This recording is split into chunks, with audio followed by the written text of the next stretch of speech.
Sie leiden unter Schlaflosigkeit, dann möchte ich Ihnen einige Gedanken nahelegen. Erstmal wenn Sie gegen die Schlaflosigkeit kämpfen, zum Beispiel indem Sie versuchen einzuschlafen, das wird nicht funktionieren. Kämpfen ist Aktivität und Schlafen ist Gelassenheit, Verzicht auf Aktivität, und das sind Gegensätze. Und wie können Sie es annehmen?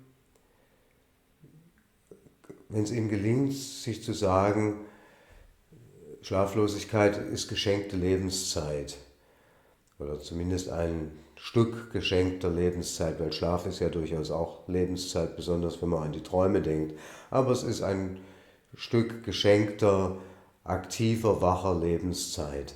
Wenn Ihnen das gelingt, dann haben Sie schon die Hälfte des Problems gelöst. Wenn es Ihnen gelingt, sich zu sagen, oh, da habe ich Zeit, Dinge zu machen, an die ich bisher nicht gekommen bin. Mir vielleicht dieses oder jenes Video anzugucken, dies oder jenes Buch zu lesen, dies oder jenen Gedanken niederzuschreiben. Wenn Ihnen das gelingt, dann haben Sie schon die Hälfte geschafft. Der Kampf gegen die Schlaflosigkeit ist auch dann, wenn Sie Tabletten nehmen.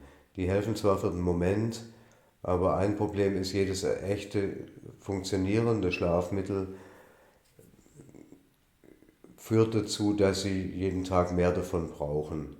Wenn Sie ein wirklich funktionierendes Schlafmittel nehmen, dann schlafen Sie in der Nacht mehr. Ja, Sie sind den Kampf erstmal los, aber wenn Sie das 3 Tage genommen haben, sind Sie bereits in einem gewissen Maß dran gewöhnt. Das heißt, Sie schlafen dann mit dem Schlafmittel genauso schlecht, wie Sie vorher ohne das Schlafmittel geschlafen haben.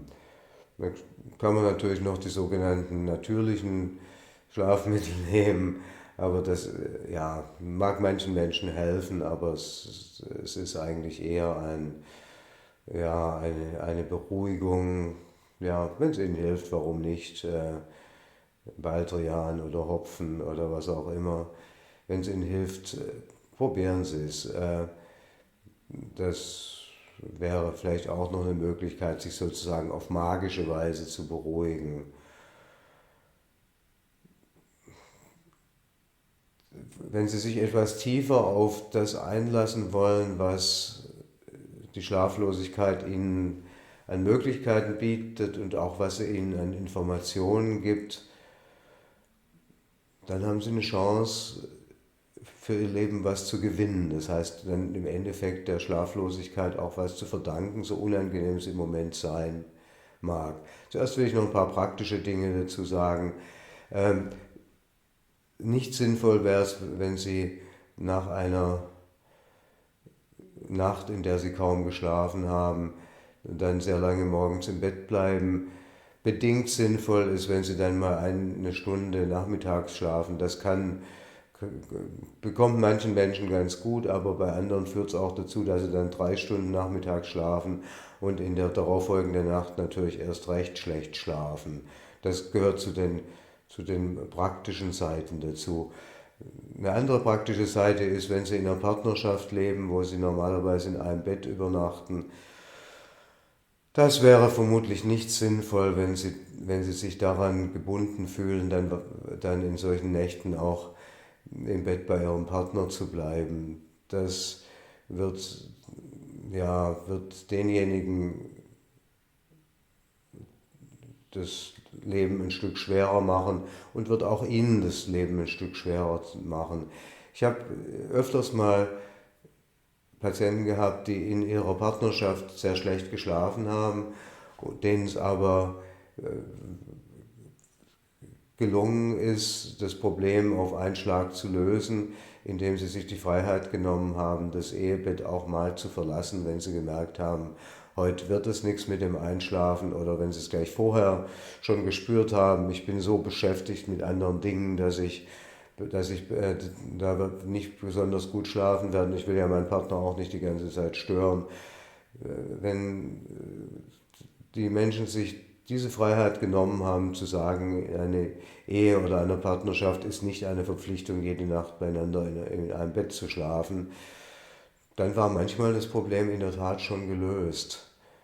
Und dies ganz besonders, wenn es auch noch zusätzlich ein Schnarchproblem gab, das zu der Schlaflosigkeit beigetragen hat. Ja, also da kann ich jedem nur raten, sich da viel Freiheit zu nehmen und äh, entweder gleich gar nicht in das gemeinsame Bett zu gehen abends oder wenn man merkt, das ist nicht gut oder ich bin wieder aufgewacht, das zu verlassen, dass einem ja dann die Freiheit gibt, auch diese Zeit besser für sich zu nutzen, beispielsweise indem er Filme guckt oder indem er was liest und das Licht dabei anmacht, was ja jemand, der im Bett bei seinem Partner liegt, sich aus guten Gründen im Allgemeinen nicht traut. Ja, jetzt würde ich Ihnen gern noch ein bisschen vorschwärmen davon, was für interessante und kluge Erfahrungen und Gedanken Sie sich machen können, wenn Sie mal wach sind, weil die Psyche ja nicht ohne Grund Ihnen diese Wachheit oder diese nächtliche Wachheit beschert. Und ja, also ich kann es Ihnen nur sagen, ich habe sehr viele spannende und beglückende Momente gehabt, wenn ich mal nicht geschlafen habe. Vielleicht noch zur Statistik. Ich denke, es ist normal, dass man ein paar Nächte im Jahr nicht gut schläft, in Krisensituationen auch mehr als ein paar. Das ist überhaupt nichts Pathologisches oder Krankhaftes, sondern das ist einfach ein Teil des Lebens. Und noch ein weiterer Gedanke, Urmenschen haben vermutlich insgesamt sehr anders geschlafen, als wir das heute machen. Die hatten vermutlich nicht viel Nächte, in denen sie wirklich einigermaßen durchgeschlafen haben, sondern es war immer so eine gewisse Wachheit. Die waren ja auch noch von Fressfeinden bedroht und ja, waren in ihren Gruppen von irgendwie 30 bis 100 Leuten und natürlich war es da ziemlich unruhig. Kann man übrigens in diesem Film, am Anfang war das Feuer auch, den ich sehr empfehlen kann, auch, glaube ich, ganz realistisch dargestellt sehen. Also, Quintessenz, kämpfen Sie nicht gegen Ihre Schlaflosigkeit, sondern nehmen Sie es als ein Geschenk an. Ja, ich kann Sie nur ermutigen, sich auch mit dem Thema zu beschäftigen. Deswegen stehe ich Ihnen auch in den Kommentaren gerne zur Verfügung, weil falls Sie da noch Einwände oder Gedanken dazu haben. Vielen Dank für Ihr Interesse.